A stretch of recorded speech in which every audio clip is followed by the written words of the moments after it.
Okay. हाँ, नमो बुद्धाय आप सभी लोग। आशा करते हैं उपासक उपासिकाएं और साथ में बच्चे लोग सब लोग अच्छे होंगे। और आपको पता है कि आज का जो सेक्शन है वो आज हमारे बीच में पूज्य भंते जी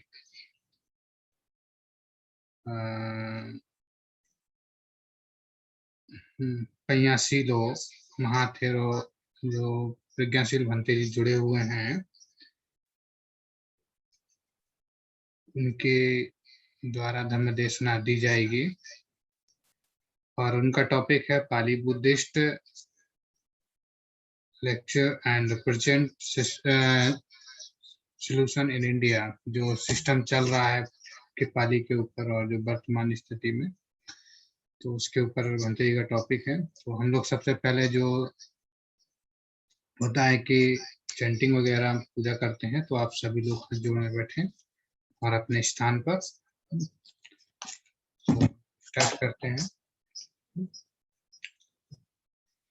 नमो तस्य भगवतो अरहतो सम्मा सम्बुद्धस्य। नमो तस्य भगवतो अरहतो सम्मा सम्बुद्धस्य। नमो तस्य भगवतो अरहतो सम्मा सम्बुद्धस्य। बुद्धं शरणं गच्छामि, धम्मं शरणं गच्छामि, संघं शरणं गच्छामि, द्वितीयंपि बुद्धं शरणं गच्छामि, द्वितीयंपि धम्मं शरणं गच्छामि, द्वितीयंपि संघं शरणं गच्छामि, तृतीयंपि बुद्धं शरणं गच्छामि, तृतीयंपि धम्मं शरणं गच्छामि, तृतीयंपि संघं शरणं गच्छामि।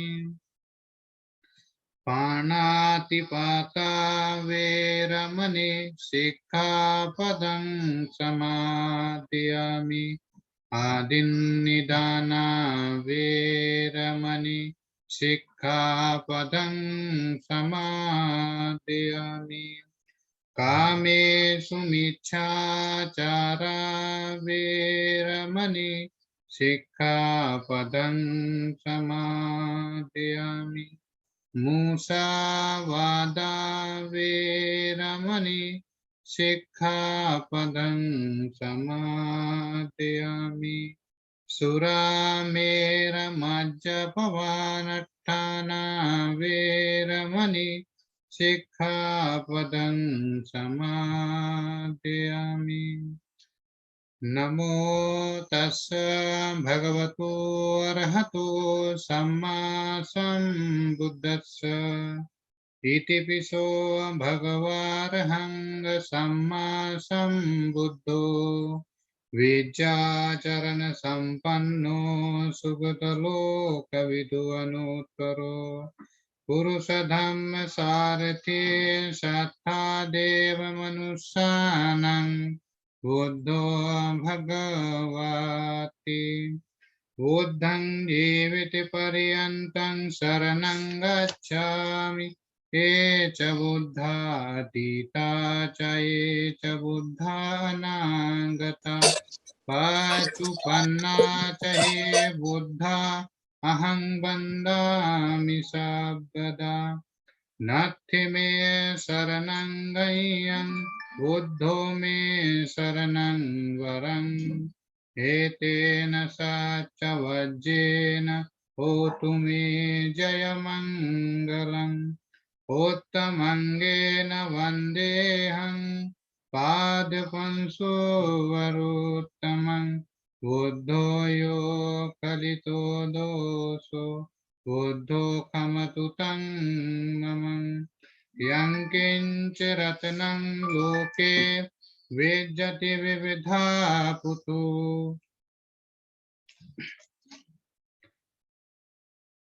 रत्नं बुद्ध समं नास्ति तस्मासोऽथि भवन्तु ते स्वाखातो भगवता धम्मो सन्देथिको अकालिको यहि पाशिको औपनयिको पाच्यतं वेदितव्यो विमुक्ति धम्मं जीवितपर्यन्तं शरणं गच्छामि ये च धम्मा अतीता च ये च धम्मा अनागता पाचुपन्ना च ये धम्मा अहं वन्दामि सर्वदा नास्ति मे शरणं अय्यं धम्मो मे शरणं वरम् एतेन सच्चवज्जेन होतु मे जयमङ्गलम् उत्तमङ्गेन वन्देऽहं धम्मं च दुविधं वरम् धम्मेयो कलितो दोषो धम्मो खमतु तं मम यं किञ्चिरत्नं लोके विद्यते विविधा पुतो रत्नं धम्म समं नास्ति तत्समासोऽथि भवन्तु ते सुपटिपन्नो भगवतो सावकसङ्गो उजुपटिपन्नो भगवतो सावकसङ्गो न्यायपटिपन्नो भगवतो सावकसङ्गो सामीचुपटिपन्नो भगवतो सावकसङ्गो यदिदं चत्वारि पुरुषयुगानि अष्टपुरुषपुद्गला येष भगवतो सावकसङ्गो आहुनेयो पाहुनेयो दक्षिणेयो अञ्जलिकरणीयो अनुत्तरं तुय्यं खेतं लोकसति संघं जीवितपर्यन्तं शरणं गच्छामि ये च संघातीता च ये च संघा अनागता पाचुपन्ना च हि संघा अहं वन्दामि सर्वदा नास्ति मे शरणं अय्यं संघो मे शरणं वरम् एतेन सच्चवज्जेन होतु मे जयमङ्गलम् उत्तमङ्गेन वन्देऽहं संघं चतुर्विधं वरम् संघो यो कलितो दोषो संघो खमतु तं ममं यं किञ्चिरत्नं लोके विद्यते विविधा पुतो रत्नं संगसमं नास्ति तत्समासोऽथि भवन्तु ते भवतु सर्वमङ्गलं रक्षन्तु सर्वदेवता सर्वबुद्धानुभावेन तदा सोऽथि भवन्तु ते भवतु सर्वमङ्गलं रक्षन्तु सर्वदेवता सर्वधर्मानुभावेन तदा सोऽथि भवन्तु ते भवतु सर्वमङ्गलं रक्षन्तु सर्वदेवता सर्वधर्मानुभावेन तदा सोऽथि भवन्तु ते साधु साधु साधु।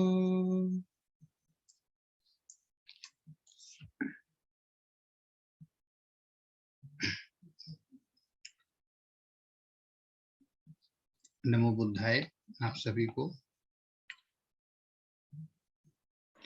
नमो बुद्धाय। सेक्शन है एवरी संडे जो कार्यक्रम किया जाता है हमारे द्वारा, हम अलग अलग डिस्ट्रिक्ट से और बहुत जगह से कोशिश करते हैं कि जितने भी जो पूज्य भंते लोग हैं वो इस लाइन पर आकर धम्म देशना हम सभी को दें।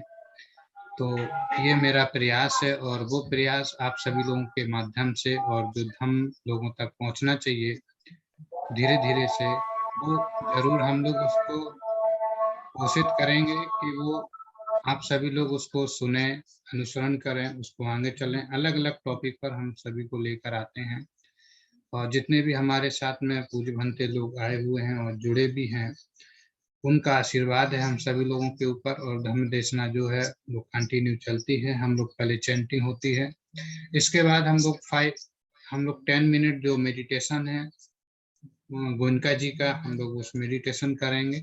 फिर इसके बाद भंते जी का धम्मा प्रवचन का जो सेक्शन है वो चालू होगा। तो आप सभी लोग जैसे भी जहाँ भी जिस स्थिति में बैठे हैं बैठ जाएं और इसको गौर से सुने। आप 10 मिनट जितनी भी आपकी एक्टिविटी है, जितने भी जो आप काम वगैरह कर रहे हैं वो रोक दें और आराम से शांत होकर बैठ जाएं। क्योंकि जब तक आप शांत नहीं बैठेंगे, धम्म को अनुसरण नहीं कर पाएंगे। तो धम्म का अनुसरण करना ही आपको शांत स्वभाव में बैठना होगा, तब हम कहीं ना कहीं उसके आगे चलेंगे। तो आप इसको सुने आराम से, और इसको आंखें बंद करके जैसे भी गोयनका जी जैसे उसको बताए हैं तो वो आप लोग करें, उसको फॉलो करें। तो हम स्टार्ट करते हैं। फिर आप लोग सभी लोग अपनी वॉइस को बंद करें अपना, और शांत स्वभाव में आंखें बंद करके बैठें।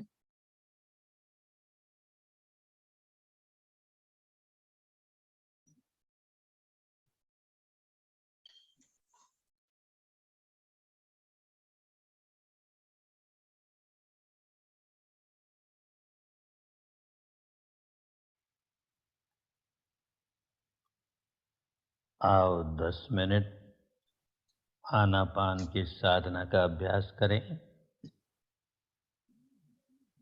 आनापान की साधना का अभ्यास करें। पालथी मारकर बैठ जाएं। आराम से सुखपूर्वक जिस आसन में आराम से बैठ सकते हैं उसी आसन में बैठें। कमर, पीठ, गर्दन सीधी रखें। आंखें बंद रखें। ध्यान के समय हमेशा आंखें बंद रहनी चाहिए।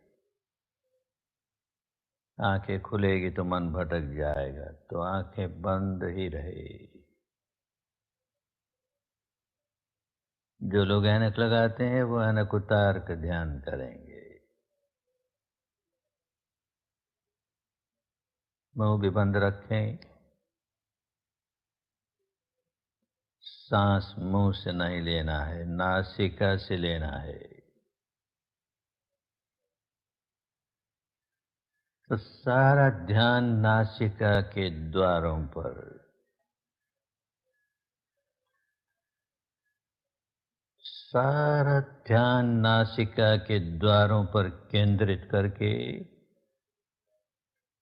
जानते रहें।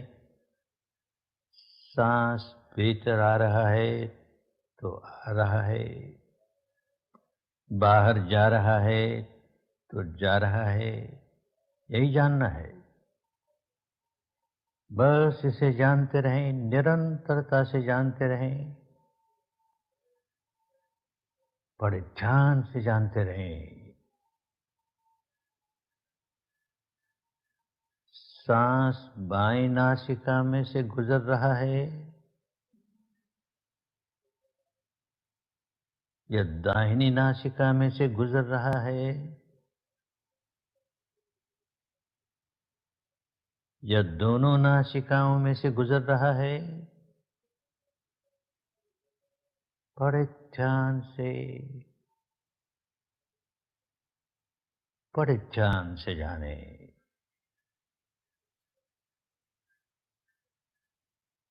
उसे बदलने की कोशिश नहीं करें। बायां है तो बायां है, दाहिना है तो दाहिना है,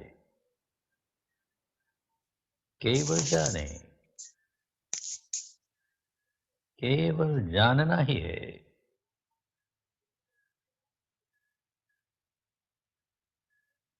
सांस लंबा है तो लंबा है, छोटा है तो छोटा है, उसे भी बदलने की कोशिश नहीं करें। केवल जानना है, केवल जानना है। ये सांस आया, ये सांस गया। ये सांस आया, ये सांस गया, सांस से सांस पर मन लगा रहे, सांस से सांस पर मन लगा रहे।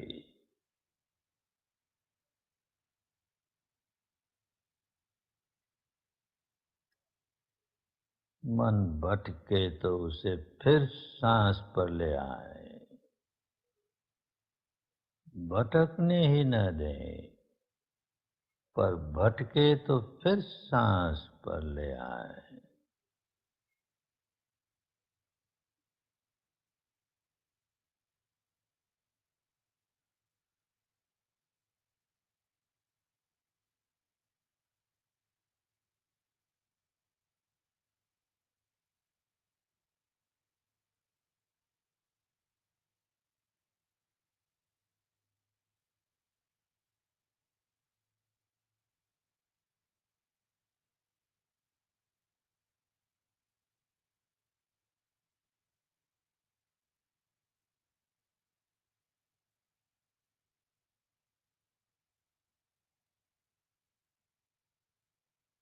मन को नाक के दरवाजों पर लगाए रखें,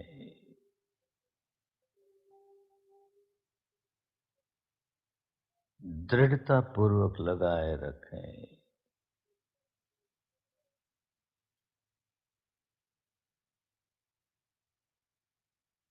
एक पहरेदार की तरह,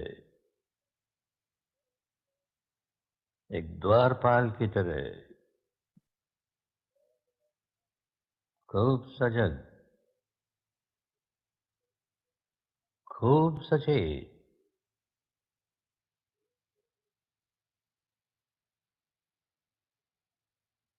एक भी सांस बिना जानकारी के भीतर आने न पाए।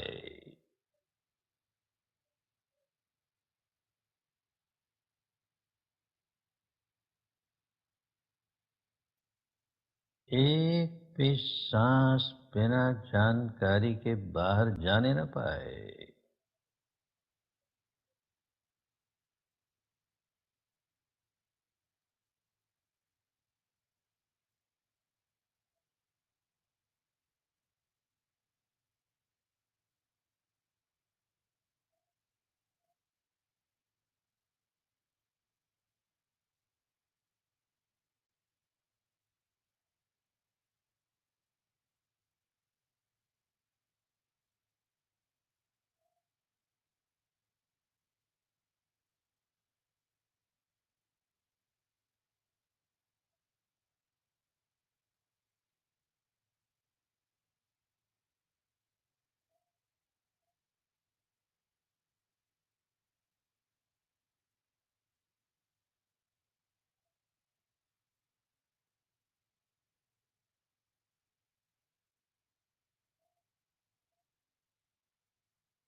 एक एक सांस पर पहरा लगा रहे।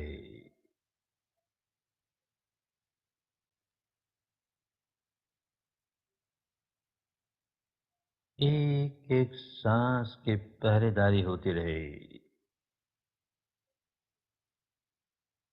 खूब सजग,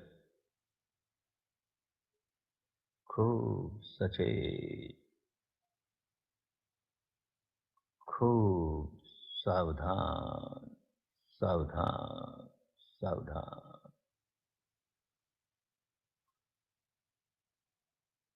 अपने ही सांस के प्रति सावधान, सांस के आवागमन के प्रति सावधान।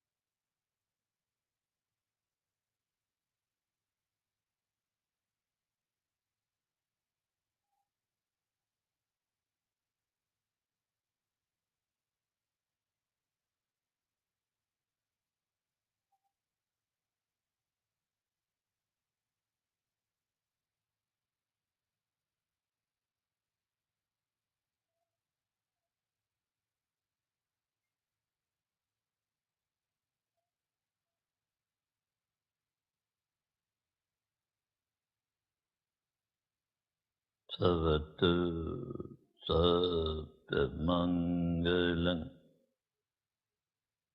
Bhavatu Sabdamangalam Bhavatu Sabdamangalam.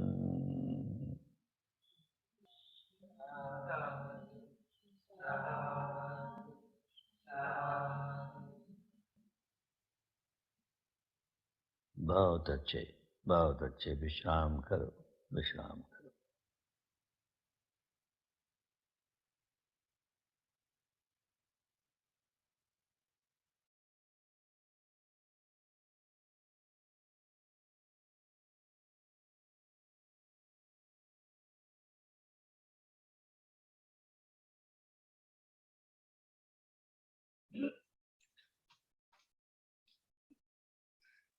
Okay, I hope कि आप लोगों ने जितना जो 10 मिनट होंगे तो 10 मिनट में मेडिटेशन किया होगा और थोड़ा शांत जो हमारा मन है ना बहुत अच्छा शांत हुआ होगा। हम कोशिश करेंगे तो एवरीडे आप लोग प्रैक्टिस करें इसका, और जितना आप प्रैक्टिस करेंगे उतना उसका लाभ आपको मिलेगा। और यदि आप प्रैक्टिस नहीं करेंगे तो उसका लाभ मुश्किल है मिलना। तो अपने जीवन में यदि हम मनुष्य जीवन है तो कम से कम मेडिटेशन को साथ साथ में लेके हमें प्रैक्टिस बहुत जरूरी करना होता है। तो इसके साथ साथ अभी हमारा सेक्शन क्या बोलते हैं कि भंते जी का जो सेक्शन है धम्मदेशना भंते जी देंगे, लेकिन इसके पहले हम लोग क्या करेंगे कि इस लाइन को अभी हम कट करेंगे, इसके बाद हम लोग दोबारा जोड़ेंगे इसमें, क्योंकि ये आप लोग देखते हैं 40 मिनट बाद ये आराम से समाप्त हो जाएगा, तो हम लोगों का बीच में रुक जाएगा। जो भंते जी हम लोगों को बोलेंगे, देशना देंगे, तो हम लोग इसको दोबारा ज्वाइन करेंगे। अभी बस 2-3 मिनट में हम दोबारा ज्वाइन करने के बाद हम लोग चालू करते हैं। भंते जी से रिक्वेस्ट करेंगे कि देशना भंते जी हम लोगों को दे, तो हम लोग दोबारा ज्वाइन करेंगे। आप सभी लोग दोबारा ज्वाइन करें।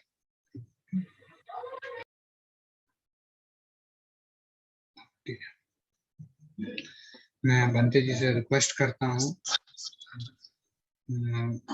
कि पूज भंते जी से रिक्वेस्ट करता हूँ कि आप देशना हम सभी लोगों को दान करें। आवाज आ रही भंते जी आपको मेरे साथ? आवाज आ रही? ओके भंते जी स्टार्ट करें। ओके भंते जी।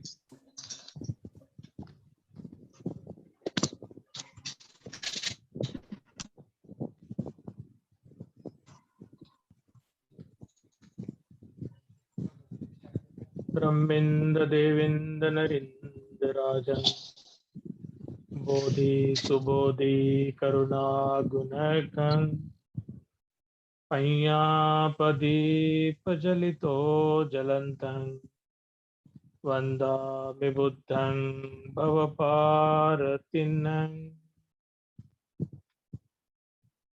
विश्व वंदनीय तथागत बुद्ध, उनका धम्म और संघ को परिवार अभिवादन के साथ आज धम्मदेशना के लिए मुझे आमंत्रित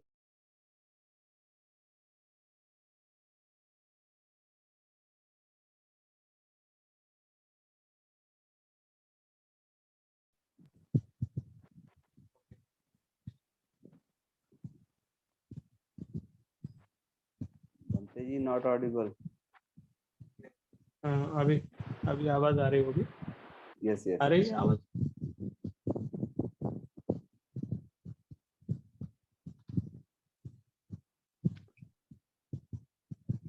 विश्व वंदनीय करुणा के सागर तथागत भगवान बुद्ध, उनका धम्म और संघ को त्रिवार अभिवादन के साथ आज की धम्म देशना को शुरुआत करता हूँ। जितने भी साथी लोग जुड़े हुए हैं, बहुत लंबे समय के बाद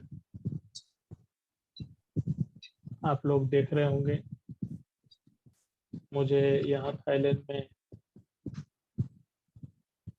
जुलाई 2019 से आया हूँ, तब से यहाँ अध्ययन के लिए।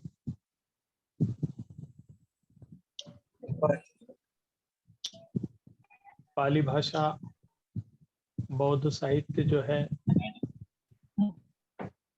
मूल साहित्य है, जो तथागत बुद्ध की वाणी जिसके अंदर संग्रहित है।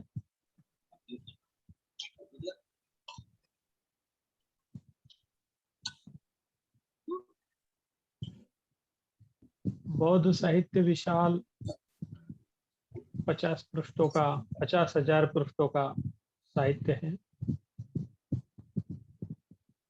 और इतने विशाल साहित्य का अध्ययन बहुत से लोग नहीं कर पाते।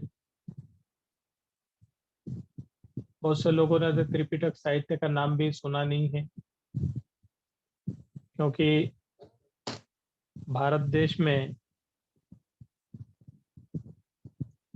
बहुत सी अभी कई जगह में तो शुरुआत है बुद्ध के विषय में, धम्म के विषय में, संघ के विषय में। लोगों की धारणा है जिस प्रकार से अन्य बाबाओं के बारे में, चमत्कार के बारे में कहीं टीवी या कोई समाचार में सुनते हैं, उसी तरह से बुद्ध को भी लोग समझते हैं।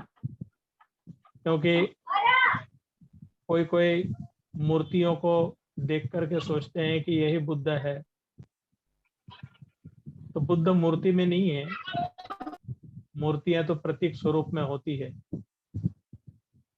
बुद्ध ज्ञान है, और वह सर्वोच्च ज्ञान है जिसे हर मनुष्य पा सकता है। हर मनुष्य के पास बुद्धि है, विवेक है, सोचने समझने की शक्ति है, तो वह बुद्धत्व की अवस्था को प्राप्त कर सकता है। अपने 3.5 हाथ की काया में बुद्धत्व का अनुभव ले सकता है, बुद्ध की झलक पा सकता है। अभी जो शुरुआत की थी बुद्ध वंदना, धम्म वंदना, संघ वंदना के बाद ध्यान से, तो ध्यान क्या है? आंख बंद करके श्वासोश्वास देखने के लिए कहा था। यह श्वास, आने वाला श्वास, जाने वाला श्वास, यह हम वर्तमान समय में ही ले सकते हैं और वर्तमान समय में ही छोड़ते हैं। तो वर्तमान सच्चाई जो है, आ रहा है श्वास, हम उसको जान रहे हैं, अनुभव कर रहे हैं।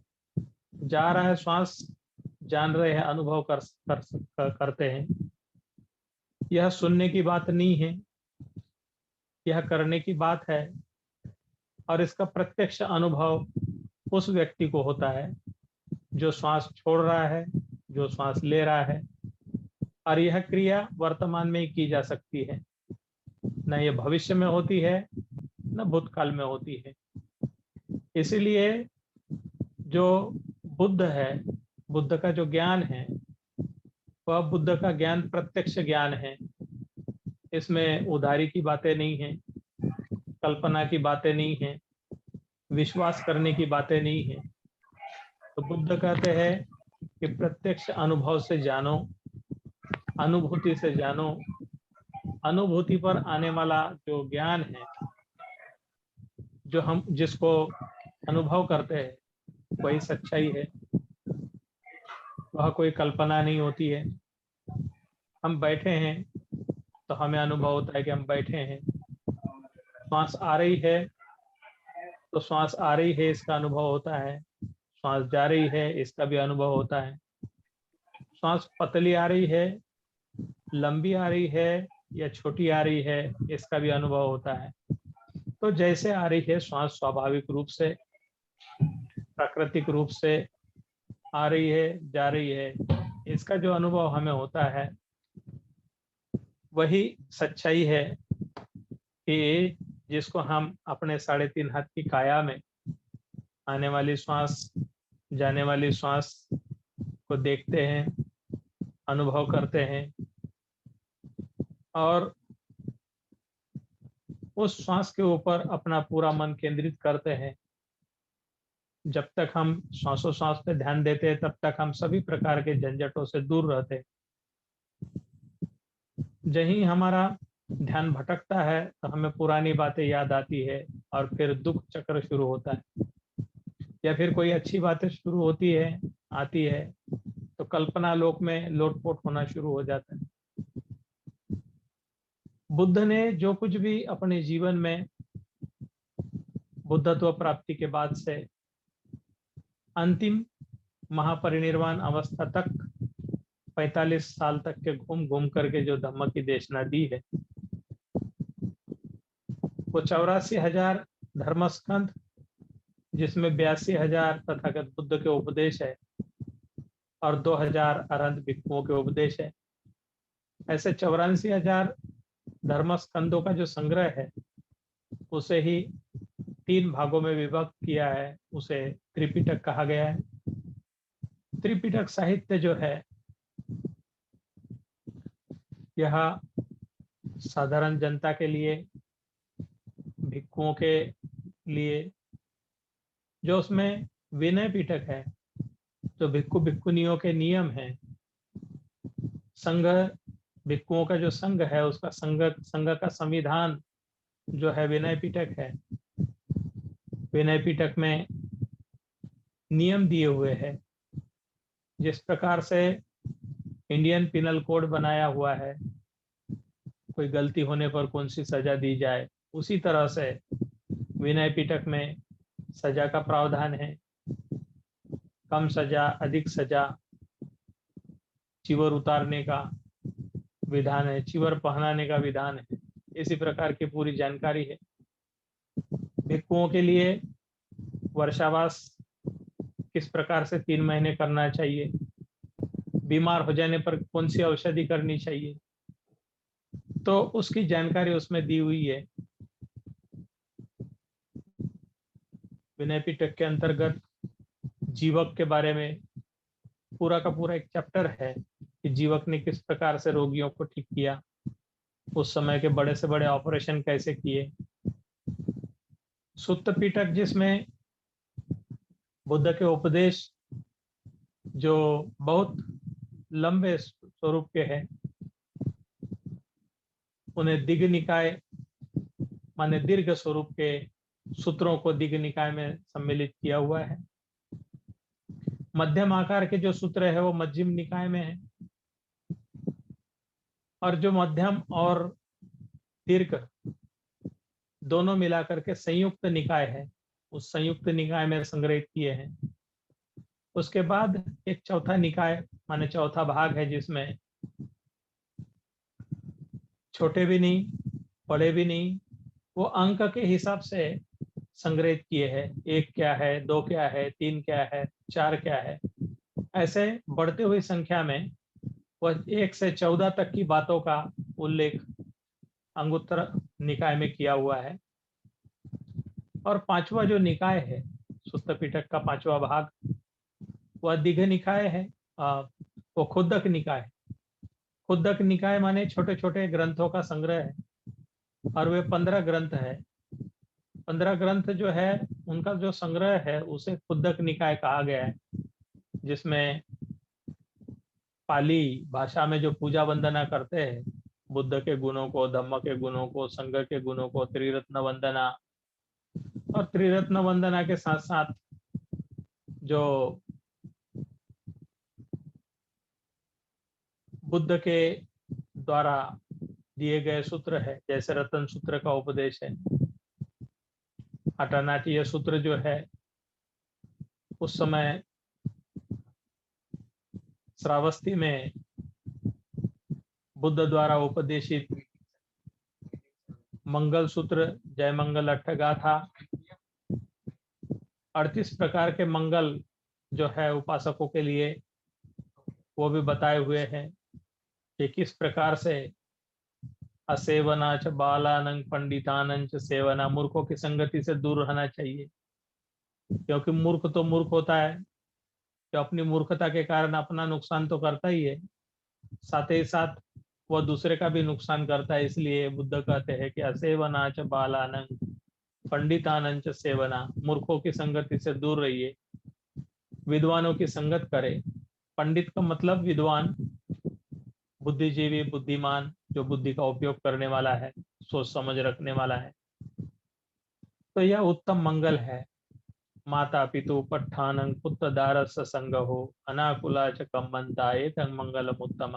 माता पिता की सेवा करना, बीवी बच्चों की देखभाल करना, आए गए का मान सम्मान देखना, यह उत्तम मंगल है। क्योंकि हम जो कर्म काया से, वाचा से, मन से करते हैं, वही कर्म फल लेकर के हमें वापस कई गुना मिलते हैं। अगर हम बुरा बर्ताव करते हैं तो वही बुरा बर्ताव, बुरे कर्म का फल हमें वापस मिलता है, काया वाचा मन से।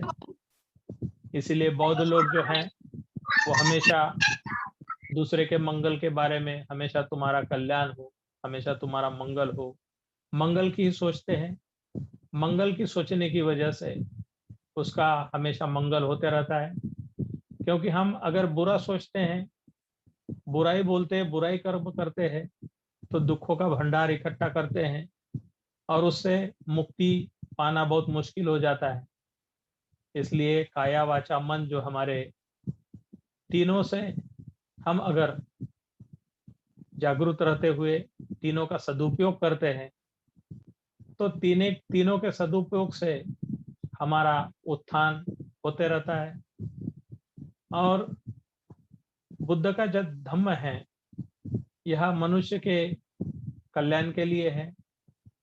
आदि कल्याणं, मध्य कल्याणं, पर्योसान कल्याणं, माने यह शुरू में कल्याणकारी है, मध्य में कल्याणकारी है, अंत में कल्याणकारी है। यह खोज जो गौतम की खोज है, जिसे धम्म कहा गया है। धम्म माने ये प्रकृति है, नियम है, ये कुदरत का विधान है, यह कोई बनावटी बात नहीं है। तो हमें प्रकृति में कैसे जीवन जीना है, किस प्रकार से जीना है।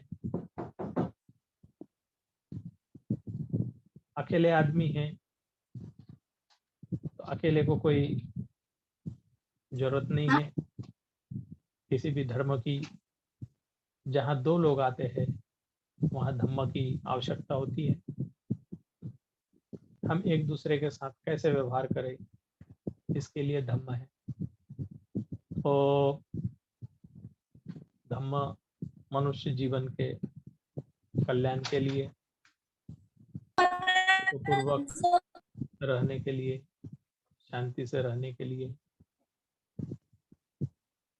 हम किस प्रकार से दुखों से मुक्त हो जाएं, इसके लिए धम्म की जरूरत है। इसीलिए धम्म को दुख मुक्ति की साधना भी कहा है। दुख क्या है? मनचाही बात नहीं होती है तो दुख है। रोग, बुढ़ापा, परेशानी, ये तो शारीरिक दुख है ही। लेकिन हम बात बात पे तिलमिला जाते हैं, गुस्सा होते हैं, क्रोधित होते हैं, होश नहीं होने के कारण हम गलतियां करते हैं, गालियां देते हैं, तो यह दुख को बढ़ाते हैं। इसलिए होशपूर्वक मनुष्य होश में रहते हुए जानता है कि मैं क्या बोल रहा हूँ, मेरे शरीर में क्या चल रहा है। क्योंकि हमारे शरीर के अंदर तरंगे उठती हैं और उन तरंगों से हमें पता चलता है, हम जो बोलते हैं बाहर की ओर बोलते हैं, उसका परिणाम अंदर की ओर भी होता है। तो जो ध्यान करने वाले साधक लोग हैं, साधना करते हैं और शांति के साथ बैठते हैं, तो श्वास आती है जाती है तो उसकी भी तरंगे होती है। नाक के दोनों भी नथुने में वाइब्रेशन महसूस होता है, श्वास आ रहा है, जा रहा है।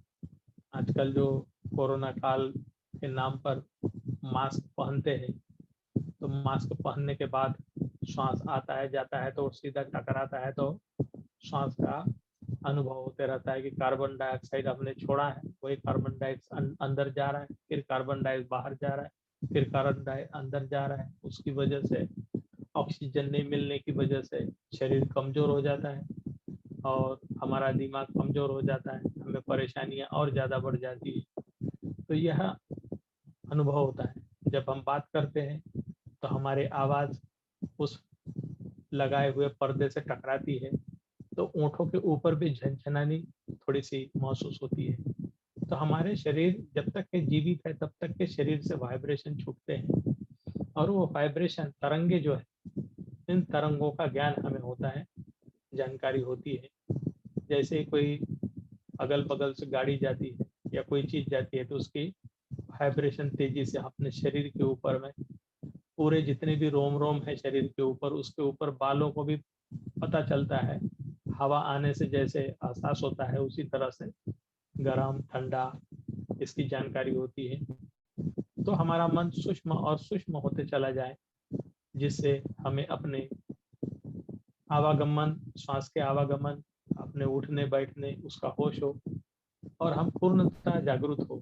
बुद्ध का अंग्रेजी में एनलाइटन वन कहते हैं, अवेकन वन कहते हैं। बुद्ध का मतलब जाग जाना।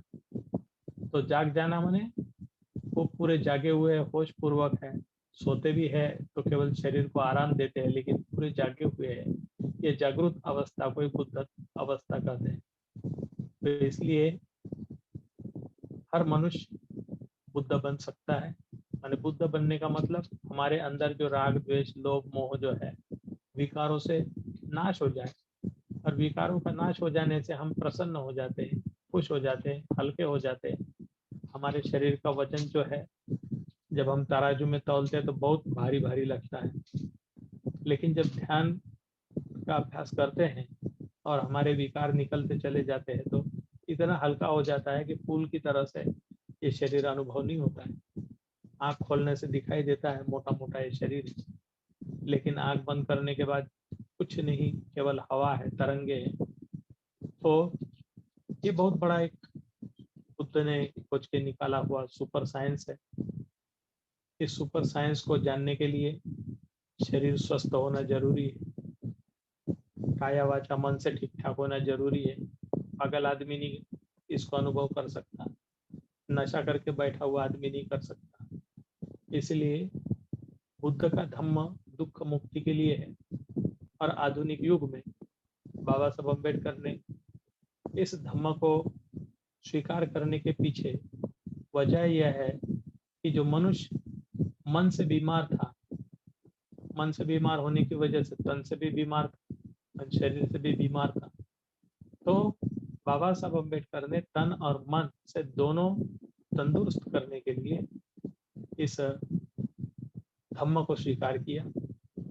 और तन मन से जब वो स्वस्थ होगा तो धनवान होगा, धनी होगा और बहुत सुखी होगा, मन से बहुत प्रसन्न होगा। तो जिस प्रकार लोगों ने बार बार कुछ शब्दों का उपयोग किया, उस शब्दों के प्रयोग की वजह से हमारा मन कमजोर हो गया और हमने अपने को बीमार मान लिया, और उस बीमारी का कोई इलाज नहीं था, क्योंकि पाखंडी व्यवस्था ने लोगों को दिमाग को जकड़ दिया था और कहा था कि इसमें परिवर्तन नहीं हो सकता है, तुमको ये भोगना है और मरने के बाद अगला जन्म तुम्हें जब मिलेगा तो तब तुम्हारी छुट्टी होगी।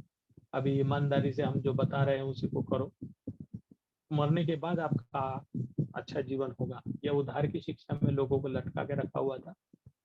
बाबा साहब अम्बेडकर ने बुद्ध के धम्मों को स्वीकार किया, क्योंकि यह वर्तमान फल देने वाला है।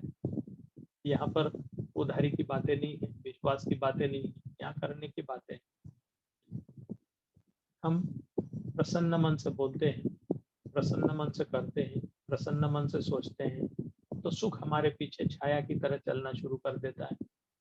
जब हम बुरे मन से बोलते हैं, बुराई कर्म करते हैं और बुराई सोचते हैं, तो हम अपना नुकसान स्वयं करते हैं, अपने दुश्मन स्वयं होते हैं। और हम दूसरे का नुकसान, अपना नुकसान करते हैं तो उससे दूसरे का भी नुकसान होता है। इसलिए हम अपना भला करते हैं तो उसमें दूसरों का भी भला समाया हुआ है। तो बुद्ध का धम्म हर व्यक्ति को जागरूक करता है, अपने अच्छे और बुरे के लिए बताता है।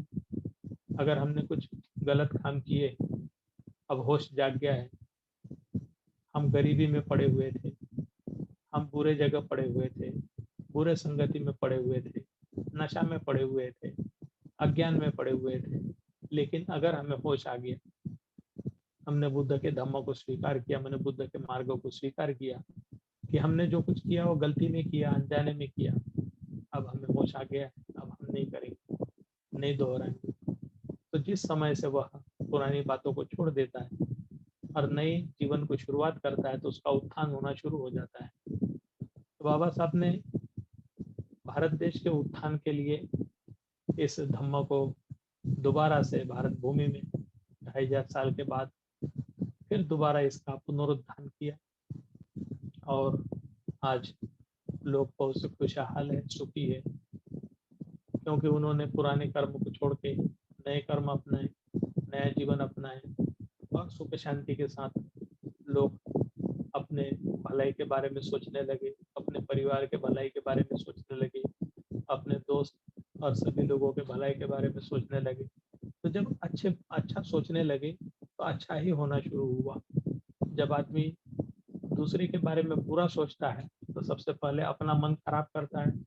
अपने मन को खराब करने की वजह से जब हमारा अपना मन खराब हो जाए तो हमारा विकास नहीं हो सकता। तो इसीलिए अपने भलाई के लिए जो सुंदर मार्ग है, जो धम्म का मार्ग है, ज्ञान का मार्ग है, प्रज्ञा का मार्ग है, विवेक और बुद्धि को अच्छा करने का मार्ग है, इस मार्ग से जो भी इसके पथ पे चलता है तो उसका कल्याण होता है, मंगल होता है, सुख उसे मिलता है। आज बहुत लंबे समय के बाद, माने पिछले साल कुछ धम्म देशनाएं दी थी मैंने जूम पर। अभी इस बार मौका मिला, बीच में बुद्ध जयंती के अवसर पर हम लोग जुड़े थे। इंग्लैंड और अमेरिका, दो संस्थाएं जो बाबा साहब के संबंधित काम करने वाले, उनसे जुड़े थे, लेकिन केवल त्रिशरण पंचशील देते तक ही रहे और सुनते रहे लोगों को।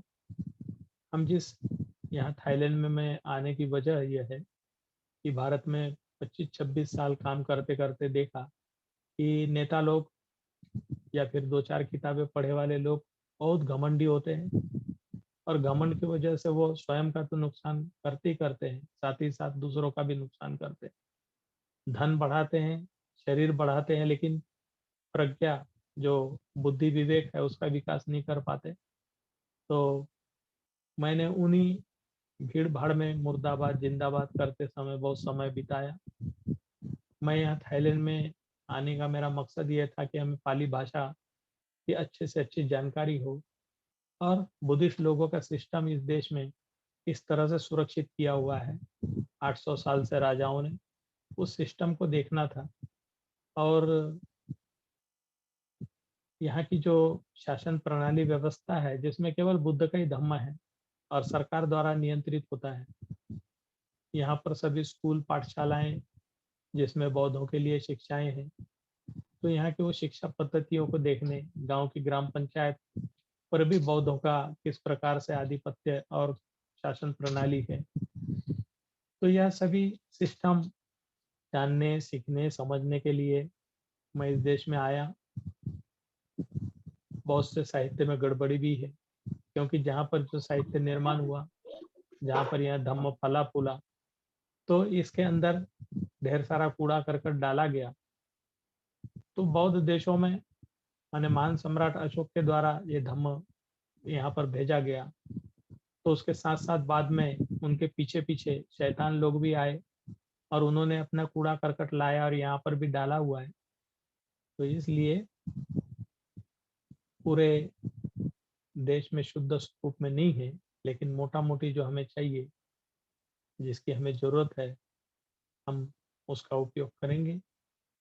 तो आज के दिन सुत्त पिटक, विनय पिटक, अभिधम्म माने ध्यान से संबंधित जानकारियां है, मन से संबंधित जानकारियां हैं। मन में कैसे क्रिया प्रतिक्रिया निर्माण होती है, चित्त कैसे काम करता है, चित्त चैतसिक उसकी गतियां कैसे है, चित्त के कितने फैक्टर है, कैसे कैसे काम करते हैं, यह मन का विषय है। तो 3 पिटक माने 3 पिटारे, सुत्त पिटक, विनय पिटक, अभिधम्म पिटक, ये 3 पिटारे हैं। 3 पिटारों में तथागत बुद्ध की वाणी समाहित है, अरहंतों की वाणी समाहित है। धीरे धीरे जैसे जैसे समय मिलेगा आगे चल के लोग, जिज्ञासु लोग, जानकारी, आजकल तो बहुत सुविधा है, गूगल पर सर्च करने की सुविधा है और ढेर सारी किताबें उपलब्ध है। जहाँ भी शंकाएं हैं या कुछ है तो अपने बड़े गुरुजनों से पूछ सकते हैं, संपर्क कर सकते हैं। लेकिन अधिकतर लोगों को धम्म से लेना देना नहीं देखा। लोग मूर्तियां चाहते हैं कि थाईलैंड में बनते जी, आप थाईलैंड में हो तो हमें मूर्ति चाहिए। तो मूर्ति जो है वो बुद्ध नहीं है। मूर्तियां आपको ज्ञान नहीं दे सकती है। आपको ज्ञान के लिए अपने परिवार में से किसी न किसी को आगे निकालना पड़ेगा, कोई ना कोई आके धम्म सीखना पड़ेगा, उसके लिए मेहनत करनी पड़ेगी। साधना करने से प्रत्यक्ष ज्ञान, प्रत्यक्ष अनुभव पता चलता है कि मेरा मन जगह पर है, नहीं है, मन किधर भाग रहा है, यहाँ जा रहा है, वहाँ जा रहा है। तो मन को सुंदर और अच्छा करने के लिए यह धम्म है। तो आज के धम्म देशना में आप लोगों ने बहुत सी बातें सुनी हैं। मैं जिस विहार में 2 साल रहा वह जंगल वाला विहार है। जंगल में रहा और वहाँ पर जंगली प्राणियों के बीच सुबह 4:30 बजे से वंदना 6 बजे तक के सूत्र पठन होता है, पाली भाषा और थाई भाषा दोनों का। और शाम को भी, और भिक्षु लोग सवेरे 6 बजे, 5:30 बजे, अभी तो यहाँ 5:30 बजे ही भिक्षाटन के लिए सभी निकल जाते हैं अपने अपने विहार से बाहर, और 7 बजे तक भिक्षाटन करके वापस आते हैं। सांघिक स्वरूप संघ की एकता, संघ में सभी इकट्ठा होकर काम करना, या संघ भावना का विकास होगा तो हमारा कल्याण और मंगल होगा। हम अपने बारे में सोचते हैं, समाज के बारे में नहीं सोचते। हम अपने बारे में सोचते, परिवार के बारे में नहीं सोचते। हम अपने बारे में सोचते, दूसरे के बारे में नहीं सोचते। इसकी कमी है। तो संघ भावना का विकास हो और संघ भावना की वजह से समाज का उत्थान और कल्याण होगा। बाबा साहब ने इसीलिए कहा था, शिक्षित हो, संगठित हो, संघर्ष करो, माने सारी समस्याओं से मुक्ति पाओ। तो बाबा साहब के तीनों संदेश बुद्ध, धम्म, संघ, त्रिरत्नों के द्वारा समाहित है। आप सभी का जय मंगल हो, आप सभी का कल्याण हो, सभी की स्वस्थ मुक्ति हो। भवतु सब मंगलं, रक्षन्तु सब देवता, सब बुद्धानुभावेन, सब धम्मानुभावेन, सब संघानुभावेन, सदा सुखी भवन्तु ते। सुखी हो, मंगल हो, कल्याण। साधु साधु साधु। बहुत बहुत धन्यवाद बंते जी आपका। आपने बहुत अच्छे विस्तार से हम सभी लोगों को धर्म का, पाली का और साहित्य को लेकर काफी अच्छा बाबा साहब को सभी के बारे में आपने हम सभी लोगों के बीच में रखा। और हम लोगों के पास समय कम होने के कारण 40 मिनट रहता है, तो इसका हम नेक्स्ट वीक में इसका प्लान हम गूगल मीट में करने वाला हूँ। तो गूगल मीट में हम कितना भी चल सकता है आगे, कितना भी बढ़ सकता है, तो गूगल मीट में बेटर रहेगा। लेकिन गूगल मीट का रिकॉर्डिंग सिस्टम भी मैं जानने की कोशिश करूंगा कैसे कैसे करना है उसका। तो हम उसको यूट्यूब और आप सभी लोग जो बंते जी ने बताया उसको, और जो आप लोग सीख रहे हैं या जो आप पढ़ते हैं, तो उसको कम से कम अपनी प्रैक्टिस में लाइए, अपनी लाइफ में लाइए, उतारिए उसको, कैसे आगे बढ़ना है आपको। तो इसी सेक्शन के साथ साथ हमारा सभी लोगों के मैत्रीपूर्ण जो मंगल मैत्री है वो आप सभी लोगों के ऊपर रहे और सुरक्षित रहें आप लोग। और बहुत बहुत धन्यवाद करता हूँ, बंते जी का वंदन करता हूँ कि बंते जी ने अपना कीमती समय हम सभी लोगों के बीच में धर्मदेशना दी है। उनकी धर्मदेशना हम सभी लोगों को ज्ञानवर्धन करने की देशना है, और हम सभी लोग इसको धीरे धीरे प्रैक्टिस करेगा तो और ज्यादा आगे बढ़ सकता है। तो इसकी रिकॉर्डिंग आपको YouTube पे मिल जाएगी, और इसके साथ साथ आप लोग इसको कोशिश करो, जितने लोग हमारे साथ में जुड़ रहे हैं, पार्टिसिपेट कर रहे हैं, मेंबर्स, उपासक उपासिक हैं, वो कोशिश करें कम से कम इसको सीखने के लिए, मेडिटेशन सेक्शन में आने के लिए, जिससे कि वो बहुत सारी चीजें सीख सकें। तो ये हमारा उद्देश्य है कि आप सभी लोगों के बीच में, जो इस समय कोविड में, महामारी में आप सभी लोग जूझ रहे हैं, आपके फैमिली मेंबर्स, एवरीथिंग जितने भी हैं, उन सभी लोगों के कम से कम बैठकर हम लोग धम्म देशना एक दे सकें, लोगों के बीच में एक चीजें हम बता सकें। तो ये हमारा एक प्रावधान है, एक छोटी सी हम लोगों की पहल है इसको आगे बढ़ाने के लिए। तो हम लोग इसी सेक्शन में आप सभी लोगों से मंगल मैत्री करूंगा, फिर इसके बाद ये सेक्शन खत्म हो जाए। कोई क्वेश्चन हो तो आप 2 मिनट में कोई क्वेश्चन करना चाहे तो कर सकते, सिर्फ 2 मिनट में दूंगा उसको। दोनों मिनट के बाद फिर हम लोग मंगल मैत्री करेगा। तो कोई है तो आप बताएं सामने, कोई है उपासक लोग या उपासिकाएं, कुछ पूछना है बंटी जी से? लेकिन गूगल मीट में नेक्स्ट वीक में हम रखेंगे 10 मिनट का, मतलब कि 10 मिनट का भी रखेंगे क्वेश्चन करने के लिए, जिससे लोगों को समाधान होते रहें। तो इसमें कोई नहीं है, यदि कोई है तो वीडियो ओपन करें, तो मैं उसका आईडी ओपन करता हूँ। वैसे हमारी सभी उपासकाएं बहुत अच्छे से जानकारी है और वो जानकारी लेती रहती हैं समय समय पर उपासकाएं। तो शायद कोई क्वेश्चन ना हो, यदि क्वेश्चन होता है तो उसको आप चैट में आप लिख सकते हैं, और हम लोग नेक्स्ट उसमें वीक में आएंगे, नेक्स्ट संडे में आएंगे तो उसका समाधान आप लोगों को देंगे जरूर हम, ठीक है। तो इसके लिए आपका बहुत बहुत भंते जी को धन्यवाद करते हैं कि भंते जी ने हमें बहुत अच्छा देशना दी, और हमारे पास जो भी जितना समय था हमने उतना व्यतीत किया। और हमारा 1 घंटे का जो सेक्शन होने के साथ साथ हम लोग को बहुत अच्छा लगता है आप लोगों से मिलकर भी, और 1 वीक में हम लोग जो मिल लेते हैं, एक दूसरे से चर्चा कर लेते हैं, तो इस मंगल मैत्री की तरह बहुत ही अच्छा रहता है। सो कोई क्वेश्चन नहीं है हम सभी लोगों का, और जो रिकॉर्डिंग है वो आपको यूट्यूब पे मिल जाएगी। तो आप लोग हाथ जोड़ें, फिर आप सभी लोगों के लिए मंगल मैत्री करते हैं। सब्बे सत्ता सुखी भवन्तु, सब्बे भवन्तु चक्षुषिर्मिनु, सब्बे भद्राणि पश्यन्तु मा कञ्चित् दुःखमागमा, सब्बे सत्ता सुखी भवन्तु, सब्बे भवन्तु चक्षुषिर्मिनु, सब्बे भद्राणि पश्यन्तु मा कञ्चित् दुःखमागमा, सब्बे सत्ता सुखी भवन्तु, सब्बे भवन्तु चक्षुषिर्मिनु, सब्बे भद्राणि पश्यन्तु मा कञ्चित् दुःखमागमा। साधु साधु साधु। तो आप लोग अच्छे होंगे फिर, है ना सभी लोग? बहुत अच्छा लगा आप लोगों से मिलकर, है ना? तो हम सभी का आईडियो खोलेंगे, और आप लोग कुछ कहना है तो हमारे पास है 2 मिनट, तो आप कह सकते हैं, बातचीत कर सकते हैं।